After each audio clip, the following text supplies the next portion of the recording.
no quiere o no sabe o no puede o no le dejan y por lo tanto pues se archivan todas las causas. Son funcionarios públicos, partidos políticos, sindicatos, asociaciones. Eso demuestra un poco el disparate de esto, ¿no? Donde además no especifica nada, es decir, ya tienes que sospechar. Es decir, Europa tiene tantos problemas, ¿no? que dirán estos españoles que se arreglen ellos. Yo creo que esto no va a salir, porque no puede salir, porque al final, en fin, hay una serie de límites.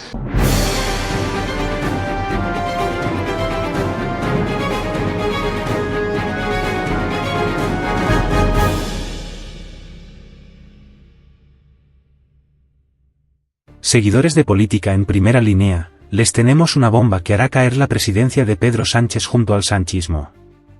Lo que acaba de suceder es un escándalo de proporciones colosales. Un juez ha expuesto, con total claridad y sin rodeos, cómo el PSOE manipula la justicia, blinda a sus corruptos y archiva sus propias causas para garantizarse impunidad absoluta. Lo que antes se sospechaba, lo que muchos denunciaban entre bastidores, hoy ha quedado al descubierto con pruebas irrefutables. Ya no hay margen para la duda, estamos ante una operación orquestada desde el poder para tapar la corrupción socialista, proteger a Ábalos y silenciar cualquier intento de justicia real. Esta no es una historia de errores o de casualidades. Es una estrategia deliberada, un plan meticuloso para garantizar que los escándalos del PSOE no lleguen a ningún sitio, para que los responsables de la corrupción sigan caminando impunes mientras la maquinaria del Estado se convierte en su escudo protector. Es el asalto final a la justicia, el golpe definitivo a la separación de poderes.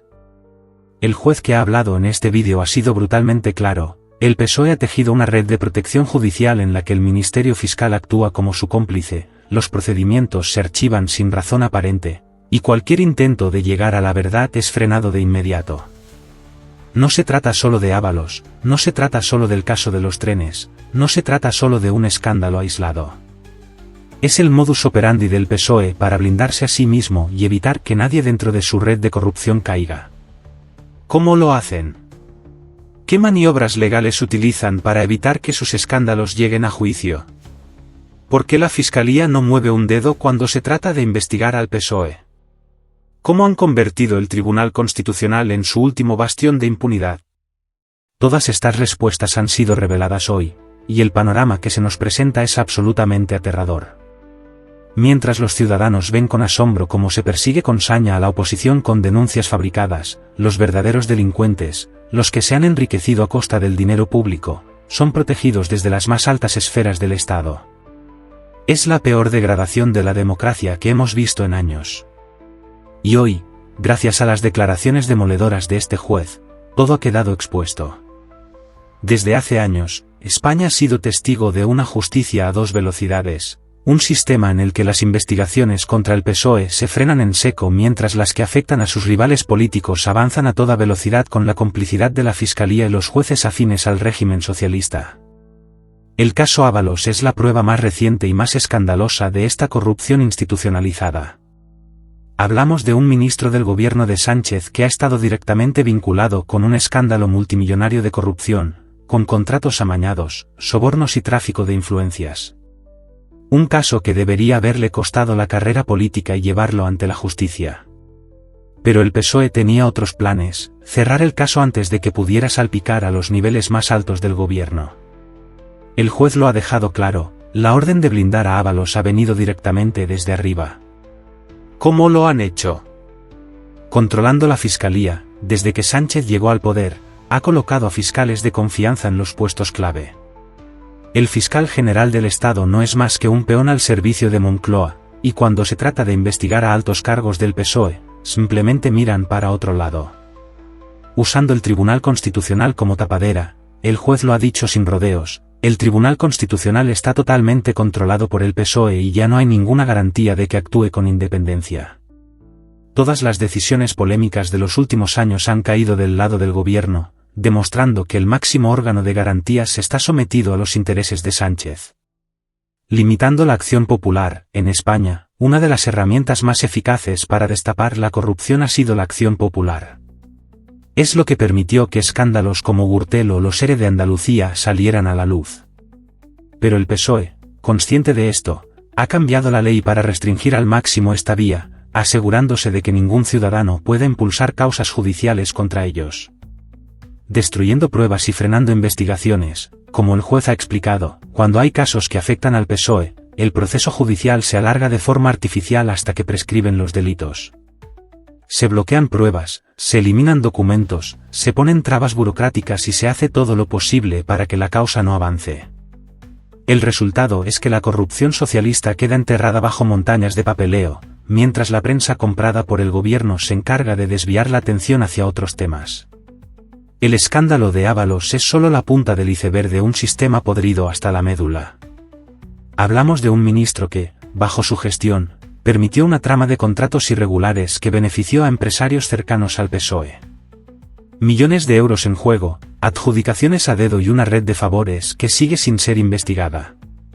Pero en lugar de esclarecer los hechos y permitir que la justicia haga su trabajo, el PSOE ha decidido blindarlo. ¿Cómo? Obstaculizando las investigaciones, a pesar de que la UCO, Unidad Central Operativa de la Guardia Civil, ha señalado irregularidades, la Fiscalía ha preferido ignorarlas. Desactivando las comisiones de investigación, en el Congreso, el PSOE ha maniobrado para impedir que se investigue el caso. Protegiendo a los responsables, mientras cualquier otro político enfrentaría la presión mediática y judicial, Ábalos sigue en su escaño, protegido por Sánchez y su aparato de poder. El mensaje es claro: si eres del PSOE, no tienes de qué preocuparte. Las leyes están hechas para aplicarse a los demás, pero no a los suyos.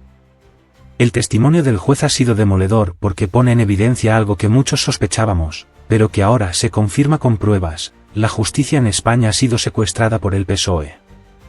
Los fiscales actúan como soldados del gobierno, tapando escándalos en lugar de investigarlos. El Tribunal Constitucional está diseñado para proteger a Sánchez y sus ministros. Las leyes se cambian para impedir que los ciudadanos puedan denunciar la corrupción del poder. Los jueces independientes son perseguidos o apartados. Estamos ante un escenario de impunidad absoluta, en el que el PSOE ha construido un sistema diseñado para proteger a los suyos y eliminar cualquier amenaza que ponga en riesgo su poder. Lo que hemos visto en este vídeo no es solo una denuncia, es una llamada de emergencia. Si permitimos que esto siga ocurriendo, España dejará de ser una democracia. La separación de poderes está en peligro, la corrupción está institucionalizada y la justicia ha dejado de ser un poder independiente. Lo que queda ahora es la reacción del pueblo. La verdad ha sido revelada. La pregunta es: ¿permitiremos que se salgan con la suya? Muchas gracias a la organización y a Cayetano Álvarez de Toledo por invitarme y estar aquí con todos ustedes y con esta mesa tan ilustre. Yo cuando estaba aquí sentado y hablaba con María Jesús decía que yo no sé por qué no le gusta esta proposición de ley, porque es causa de recusación quien, invocando su condición de juez o sirviéndose de esta condición, censura o manifiesta el acuerdo o desacuerdo con actuaciones desarrolladas por autoridades o funcionarios públicos, partidos políticos, sindicatos, asociaciones que sean parte del procedimiento, se han dirigido a ellos con la misma finalidad. O sea, María Jesús ya no puede resolver nada. O sea, estás de vacaciones perpetuas, ya durante toda tu carrera judicial, con lo cual eso demuestra un poco el disparate de esto, ¿no? Donde además no especifica nada. Es decir, es una cosa, bueno, pues puramente es una crítica académica a una ley, pues también estaría, si me interesa, como utilizada como excusa para poder proceder a la recusación del juez, que considero que es desafecto, ¿no?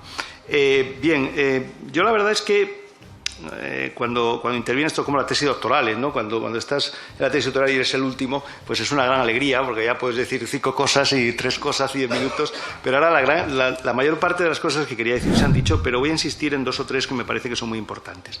La primera es que en estas cosas hay que aplicar un poco la dialéctica de la sospecha. Es decir, cuando una norma entra como proposición de ley y no como proyecto de ley, ya tienes que sospechar. Es decir, ya tienes que decir, bueno, vamos a ver, ¿por qué? O sea, todo el mundo pretende que las leyes sean lo mejor posible, ¿no? Es decir, que tengan cuanto más informes mejor, cuanto más debate mejor, cuando tú lo que buscas es que se tramite deprisa y corriendo, sin informes de nadie, a ser posible con justificaciones, como se ha dicho, que cuando rascas sobre ellas es justamente lo contrario de lo que dicen, pues ya empiezas a sospechar que hay algo que no está funcionando, ¿no? Y luego hay un segundo elemento también de la dialéctica de la sospecha que es muy relevante, y es que vas leyendo las distintas normas, porque está un poco deslavazado toda la proposición de ley. Por otra parte, como la mayor parte de las últimas, estoy desesperado con la ley orgánica esta, la 1/2025, porque no hay quien la entienda, ¿eh? Incluso hay algún artículo que es igual a otro y lo deroga, o sea, que dice cómo es posible, pues lo hay, ¿no?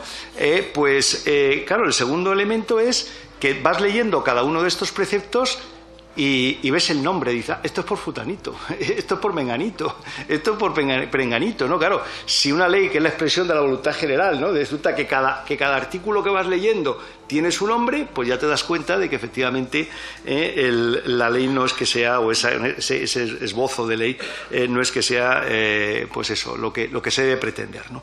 Yo creo que en relación con la acusación popular, efectivamente se puede abrir un debate sobre la acusación popular y es un caso muy específico español. Pero también hay que preguntarse, yo cuando muchas veces hablo a los alumnos sobre esto, digo, hay que preguntar siempre el porqué de las cosas. Es decir, ¿por qué en España tenemos una acusación popular y cuando tú vas por ahí, pues la gente no lo entiende? No digamos los países anglosajones donde no hay ni acusación particular siquiera, es decir, donde la víctima está, como vemos en las películas, ¿no? Detrás de la barrera esa que ponen, ¿no? Es decir, aquí tenemos no solamente acusación particular, sino acusación popular. Y además, el artículo 125 de la Constitución, esto es muy significativo, quiso otorgar al pueblo las dos funciones que en materia judicial desempeña el Estado. O sea, el Estado, ¿qué hace en materia judicial? Acusa y juzga. Pues el 125 dijo que los ciudadanos tienen derecho a acusar y a juzgar. ¿Por qué? Bueno, pues porque, y además el juicio, como ha dicho Jorge, lo vincula a los casos y formas que establezca la ley, pero sin embargo la posibilidad de ejercitar la acción es una posibilidad que no limita, porque ya lo decía, es el 101, me parece, de la ley de enjuiciamiento criminal, dice la acción penal será pública. ¿Por qué? Bueno, pues porque no sé si afortunada o desafortunadamente, pero en España históricamente ha habido una estrechísima vinculación entre el Ministerio Fiscal y el gobierno de turno. Y eso generaba una gran desconfianza. Y hay que leer no solamente la exposición de motivos, que efectivamente hay un momento en que dice, porque si el fiscal no quisiera o no supiera, está hablando, yo creo que lo habla en relación con la tesis, pero efectivamente aquí sucede lo mismo, es decir, había una gran sospecha, y podemos encontrar muchos ejemplos históricos del momento, del final del siglo XIX, donde hay una gran desconfianza sobre cómo se ejerce ese poder, que realmente el ejercicio de la acción penal es un poder, por parte del Ministerio Fiscal. Y por lo tanto, siempre se ha buscado un elemento de compensación. O sea, cuando aquí, claro, esta es la importancia de la denominación de las cosas, ¿no? O sea, tú no le puedes decir proposición de ley orgánica que elimina el derecho de los ciudadanos a ejercitar la acción, sino lo que tienes que llamar de garantía y de protección de los derechos, cuando es justamente lo contrario. ¿Por qué? Porque desde siempre en nuestro sistema se ha buscado la acción popular como una manera de compensar, de contrarrestar el poder que puede tener el fiscal de poner fin o de no iniciar a un determinado proceso penal. Y eso se ha mantenido históricamente con todo tipo de regímenes, que es una cosa curiosa. Es decir, que no solamente se ha mantenido en las etapas de gobiernos democráticos, sino también en etapas de gobiernos no se sabe qué, otros autoritarios. Es decir, en todos los momentos se ha mantenido esta figura donde se permite al ciudadano ejercitar esa acción. Por lo tanto, por algo, las cosas están por algo, ¿no? Y entonces podemos decir, bueno, ha cambiado el modelo, es decir, si nos planteamos una reforma global de la ley de enjuiciamiento criminal y nos planteamos, por ejemplo, una reforma del Estatuto del Ministerio Fiscal, donde efectivamente se refuerce la autonomía funcional, se acerque un ámbito de independencia, etcétera, pues te puedes plantear esos mecanismos compensatorios, cómo los vas a regular. Pero aquí no hay nada de esto. Aquí es todo lo contrario. Aquí permanece exactamente igual el Estatuto del Ministerio Fiscal. Por otra parte, en una coyuntura histórica donde el Ministerio Fiscal está adquiriendo, y esto es público y notorio, un nivel de desprestigio muy grande, y sin modificar en absoluto el sistema del Ministerio Fiscal, tú lo que haces es que le eliminas el elemento que históricamente ha servido como contrapeso. Y eso es muy importante porque evidentemente ya no estamos solamente hablando, que ahora comentaré un poco un par de disposiciones concretas que tiene la norma, sino en cuanto al modelo. Por cierto, aprovecho porque algunos procesalistas nos sentimos un poco como la aldea gala de Asterix, ahí en un rincón contra todos, porque seguimos sosteniendo la figura del juez instructor. Y aquí, bueno, pues el Partido Popular, la PM, la Asociación de Fiscales, históricamente han defendido al juez instructor, últimamente están defendiendo, apoyando los anteproyectos donde se da la instrucción al fiscal, Y esto implica unos riesgos muy grandes y, sobre todo, un desajuste estructural muy grande, y hay que planteárselo muy bien, y hay que pensarlo muy bien. Yo alguna vez, cuando he planteado esto, digo esa frase de los americanos tan inteligente, si no está roto, no lo arregles. Y entonces aquí tenemos esa manía de intentar arreglar cosas que no están rotas, y las consecuencias pueden ser mucho peores de las que tú tienes. Entonces, claro, esto, efectivamente, hay un anteproyecto de ley que está por ahí rondando, de ley de enjuiciamiento criminal, donde se le da la instrucción al fiscal. Y donde ya la acusación popular, en el último proyecto, en el 2013, sino el posterior, ya está muy limitada. Pero no llega a los límites que aparece aquí. O sea, realmente no se puede decir así, pero esta proposición de ley lamina radicalmente la acusación popular. ¿Por qué? Porque establece límites objetivos. O sea, unos delitos, no sabe por qué eso, no por qué otros, esto no voy a hablar porque supongo que en la primera mesa se habla mucho de ello, pero cercena más delitos donde ahora mismo la acusación popular hace una labor fundamental, ¿no? En delitos contra la salud, me refiero de pacientes, etcétera, abusos de menores, violencia contra las mujeres, es decir, hay muchos delitos, por supuesto terrorismo, es decir, y todo eso desaparece, ¿no? Límites subjetivos, o sea, límites subjetivos y objetivos, porque luego también los subjetivos, desaparece toda una serie de instituciones, asociaciones, etcétera, a los que ya no se permite ejercer la acción popular, y luego los más graves son los límites procedimentales. O sea, si una vez que has podido pasar esos filtros resulta que solamente te dejan personarte para que llegue al final, y luego hay una trampa muy importante, claro, luego cuando lo vas mirando, luego el problema es que a mí lo que me preocupa de esto es que quien elabora estas normas no piensa que todo el mundo es un ignorante y no se da cuenta de las cosas, sino que da igual. Y eso es peor. O sea, es peor. O sea, no es que diga, no, nadie va a caer en esto. Dice, no, si van a caer, pero da igual.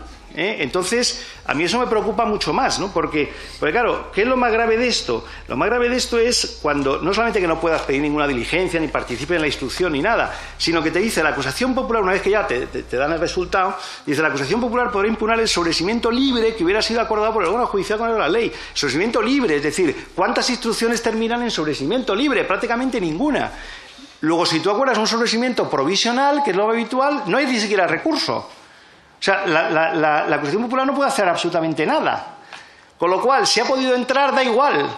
Porque basta con que haya un sobreseimiento provisional, que además el único personado es el Ministerio Fiscal, probablemente, porque son delitos donde no se permite, por la propia naturaleza del delito, la existencia de acusaciones particulares, pide el sobreseimiento provisional, se acuerda, y entonces la acusación popular no tiene derecho ni siquiera a impugnarlo. O sea, digo para que se vea dónde están además las trampas, ¿no? Las trampas que están ahí detrás, ¿no? Bueno, el colmo ya de la trampa es evidentemente la transitoria única, ¿no? A mí esto me ha recordado, en fin, con todo el cariño a mis colegas y amigos italianos, que tengo muchos, a la reforma de Berlusconi, ¿no? Ya que estamos en un ámbito bien político, yo recomendaría que revisaran las hemerotecas, lo que dijeron los socialistas italianos y lo que dijeron probablemente los socialistas españoles, cuando a Berlusconi ya se le ocurrió esto. Si es que esto es muy... Esto no es... En fin, me refiero que todo está casi inventado, ¿no? Estamos en el 2025, pues... entonces Berlusconi dijo, como tengo tantos asuntos, tantos tan feos y estoy tan liado, pues entonces voy a inventarme una reforma procesal que aplico con carácter retroactivo que se basa básicamente en archivar las causas, ¿no? Y entonces dijo, bueno, si los asuntos están más de 6 años, que se archiven todos. Y además que se aplica con carácter retroactivo. Vaya, qué casualidad, él tenía el caso Mens, el Mediaset, el no sé qué, y entonces ya, pero es que el Parlamento ha decidido que a partir de ahora, claro, si un asunto lleva más de 6 años, y dice, bueno, pues si lo llevas boicoteando 10, dice, ya, bueno, pero a ver qué se aplica ahora esta norma, ¿no? Y entonces esto es lo que aparece precisamente en la transitoria, ¿no? Las modificaciones serán de aplicación a los procesos en el curso en el momento de entrar en vigor en la presente ley. Ahora, es una cosa, como ha comentado Jorge Rodríguez Zapata, absolutamente insólita. ¿Por qué? Porque normalmente este tipo de normas, lo que tú estableces, y recuerdo la disposición, me tocó estar por aquí, yo estaba en el Ministerio de Justicia entonces, cuando se hizo la ley de enjuiciamiento civil del 97 al 2000 con Margarita Mariscal de Gante, que era la ministra de Justicia entonces, y me acuerdo que cuando hicimos las disposiciones transitorias, una de las normas básicas de transitorias es que los procesos que están en curso terminan con la legislación con la cual se han iniciado. Esta es la regla básica. Luego, las instancias posteriores pueden modificarlo. La ejecución puedes cambiarla porque la ejecución no termina nunca, pero los procesos terminan con las normas con las que se han iniciado, ¿no? Y aquí, sin embargo, lo que tú estableces, porque claro, al final es el nombre y el apellido. Es decir, tú lo que pretendes es que determinados procesos que te son incómodos y que por el tipo de delito que es no permite la personación de acusaciones particulares y no solo de acusaciones populares, pues si tienes controlado al fiscal, aplica la doctrina Botín, ni siquiera la doctrina Botín, porque en este caso no permite el acceso de las acusaciones populares. Entonces retiras la acusación popular, solamente queda el Ministerio Fiscal fiscal no ve nada, como decía Alonso Martínez, no quiere o no sabe o no puede o no le dejan, y por lo tanto pues se archivan todas las causas, ¿no? Y claro, eso es una situación tremenda, ¿no? Claro, decimos, bueno, ya, pero es que eso podía vulnerar, lo ha comentado también Jorge, podía vulnerar el artículo 24.1, porque realmente tú tienes un derecho judicial que se te ha reconocido y por lo tanto eres parte, y estás en una disminución básica de derecho. Y aquí viene uno de los puntos que a mí me parece también más preocupante, que es la situación actual del Tribunal Constitucional. Yo creo que se ha comentado en esta mesa y en ese sentido pues algo hay que hacer, ¿no? Porque al final esto es como tener un árbitro, esto es como el caso Negreira, pero en el ámbito de los derechos y libertades, ¿no? Es decir, tú no puedes tener a un órgano que sobre todo además los tribunales constitucionales en los estados de derecho protegen fundamentalmente a las minorías. O sea, la gran protección de las minorías es el artículo 53.2 de la Constitución, además, los jueces y en última instancia el Tribunal Constitucional. Es decir, y cuando todas las decisiones que se toman siempre están a favor de la mayoría y en contra de la minoría, por definición, pues al final, claro, las acusaciones populares en un momento determinado dicen, bueno, pero esto no va a pasar el filtro del Tribunal Constitucional. Y lo que es lamentable es que todos los juristas de este país en la cabeza pensamos y dicen, no, sí, lo va a pasar. O sea, lo va a pasar. Y eso es lo terrible, porque da igual lo que sea, que va a pasar el filtro del Tribunal Constitucional. Y eso es una cuestión que en algún momento hay que corregir de alguna manera. No es posible que todas las decisiones estén siempre orientadas, que además no ha pasado nunca en la historia de los 40 y tantos años del Tribunal Constitucional funcionando. Es decir, por mucho que hubiera sido mayoría de un partido o de otro, al final siempre ha habido resoluciones que iban en contra de la mayoría parlamentaria o en contra de un proyecto empujado por el Gobierno, porque al final los juristas tienen unos límites que no se pueden rebasar y eso es una cuestión que hay que mantener. Entonces, claro, aquí el problema es que si pasa el filtro del Congreso ya da igual, porque ya no hay otro filtro posterior, salvo Europa, pero también yo creo que Europa tiene tantos problemas, ¿no?, que dirán a estos españoles que se arreglen ellos, y en el fondo que nos tienen hartos, ¿no? Y esa es una situación muy complicada, ¿no? En definitiva, yo creo que este texto se le podía hacer muchísimas críticas técnicas, casi cada artículo merece una crítica técnica. Yo no me resisto a comentar lo de que para ejercitar la acción popular debes tener un vínculo concreto, relevante, suficiente con el interés tutelado, pero si es la acusación particular, si lo propio de la acción popular es que no tenga ningún vínculo. Pero claro, si ya te piden un vínculo con el delito, pues ya no necesitas la acusación popular. O sea, claro, que es que, por eso digo que es que con los requisitos subjetivos incluso es casi imposible pasar el filtro. Pero dice, bueno, mira, has pasado el filtro, majete, pues da igual, porque luego al final no vas a poder ni siquiera recurrir, ¿no? En definitiva, yo creo que, yo espero, confío, soy un optimista antropológico como aquel que también andaba por aquí, yo soy un optimista antropológico y creo que esto no va a salir, porque no puede salir, porque al final, en fin, hay una serie de límites donde efectivamente no se puede, en fin, cualquiera, o sea, yo todavía creo, ¿no?, en que hay gente que piensa que hay normas que no se pueden terminar aprobando, ¿no? Pero bueno, si saliera, pues habría que buscar fórmulas para intentar eludirlo y también, bueno, pues hay buenos juristas que pueden encontrarlas. Gracias. Lo que hemos presenciado en este vídeo es la prueba definitiva de que el PSOE ha convertido a la justicia en su escudo personal, en su herramienta de impunidad y en el mecanismo perfecto para blindarse contra cualquier consecuencia de sus innumerables escándalos de corrupción. Ya no estamos hablando de sospechas, de indicios o de rumores. Estamos hablando de hechos comprobados, de una red de protección tejida con precisión quirúrgica para garantizar que ni un solo alto cargo socialista pise un tribunal, que ni uno solo enfrente la ley y que todos los casos que puedan salpicar al partido queden convenientemente archivados. El testimonio del juez es un golpe brutal a la credibilidad del sistema judicial en España, porque demuestra que la democracia ha sido secuestrada por un partido que ha colonizado todos los organismos de control, que ha maniatado a la Fiscalía, que ha convertido el Tribunal Constitucional en su despacho de favores y que, sin ningún pudor, está utilizando las instituciones para tapar la basura que se acumula bajo la alfombra de Moncloa. No se trata de errores, no se trata de problemas puntuales. Se trata de una corrupción sistémica, de un diseño minucioso para blindar a los suyos, de una maquinaria de impunidad que hace imposible que la verdad salga a la luz. El caso Ábalos es solo la punta del iceberg. Desde el PSOE han maniobrado con total descaro para evitar que las investigaciones avancen, han bloqueado comisiones en el Congreso, Han neutralizado a los jueces incómodos y han dado instrucciones claras para que las fiscalías miren hacia otro lado. El resultado es que un escándalo que en cualquier otro país habría supuesto la caída inmediata del gobierno, aquí se disuelve en la nada, desaparece entre maniobras legales, filtraciones interesadas y un silencio sepulcral por parte de los medios afines al régimen. Es el colmo de la corrupción, no solo roban, sino que controlan a la justicia para asegurarse de que nadie pueda tocarlos.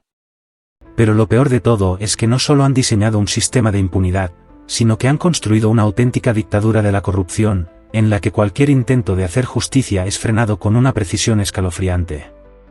Han desactivado la UCO, han limitado la acción popular, han convertido a la Fiscalía en un departamento del PSOE y han creado una estructura legal que les permite enterrar cualquier caso incómodo con una facilidad insultante. Y lo más indignante es que lo hacen mientras persiguen sin piedad a la oposición, mientras utilizan todos los recursos del Estado para fabricar causas contra sus rivales, mientras manipulan a los medios para que el foco nunca apunte hacia ellos. España ya no es un Estado de derecho, es un Estado secuestrado, controlado por un partido que ha roto todas las reglas, que ha destruido todos los límites y que opera con una impunidad absoluta, como si estuviera por encima de la ley. No hay precedentes de algo así en democracia, un gobierno que cambia las leyes a su antojo, que dicta qué casos judiciales avanzan y cuáles se archivan, que se asegura de que nadie dentro del PSOE rinda cuentas y que, al mismo tiempo, utiliza el aparato del Estado para destrozar a sus enemigos políticos. Es un nivel de corrupción que ya no se oculta, se exhibe con descaro porque saben que nadie puede hacer nada para detenerlos. Y si alguien creía que el Tribunal Constitucional iba a ser un freno a esta locura, el juez lo ha dejado claro, ya no hay justicia en España. No hay ninguna posibilidad de que un caso que afecte al PSOE prospere. La corrupción ya no se investiga, se blanquea. Las pruebas no se analizan, se destruyen. Los fiscales no buscan la verdad, trabajan para proteger a los suyos. Y el Tribunal Constitucional, que debería ser el último bastión de la democracia, es ahora el escudo final del régimen socialista, el lugar donde cualquier recurso contra el gobierno va a morir sin que nadie se atreva a levantar la voz. La gran pregunta ahora es, ¿qué va a hacer el pueblo español ante esta revelación monumental? Porque no nos engañemos, el PSOE no va a cambiar, no va a soltar el control de la justicia, no va a permitir que sus corruptos caigan. Van a seguir archivando causas, van a seguir blindando a los suyos, van a seguir manipulando las instituciones y van a seguir asegurándose de que cualquier intento de buscar justicia se estrelle contra el muro de la impunidad que han levantado con sus propias manos. El sistema está diseñado para que ellos ganen siempre. Y la única manera de romperlo es con una movilización social masiva, con una presión popular imparable, con una ciudadanía que se niegue a seguir siendo cómplice del saqueo. Porque si nadie hace nada, si los españoles siguen tragando con esta farsa, en pocos años no quedará nada de la democracia. No habrá justicia, no habrá separación de poderes, no habrá ninguna institución que no esté al servicio del PSOE. Estamos en un punto de no retorno. Si permitimos que sigan avanzando en su control absoluto del Estado, si dejamos que la corrupción continúe sin consecuencias, si aceptamos que España se convierta en un cortijo donde los socialistas hacen y deshacen a su antojo, no habrá vuelta atrás. Y la historia nos enseñará que cuando un régimen alcanza este nivel de impunidad, la única salida es el colapso total. Este juez ha hecho algo heroico, ha revelado lo que todos sospechábamos, ha puesto las cartas sobre la mesa y ha demostrado con pruebas que España ha sido secuestrada por una mafia política. Ahora la pelota está en el tejado del pueblo español. O reaccionamos, o el PSOE se sale con la suya y convierte este país en su dictadura personal. La corrupción no va a detenerse sola. La impunidad no va a desaparecer por arte de magia. La justicia no va a recuperar su independencia mientras el PSOE siga en el poder. Es hora de despertar, es hora de pelear por la democracia antes de que sea demasiado tarde. El régimen ha sido desenmascarado. La pregunta es, ¿vamos a permitir que sigan robándonos el país?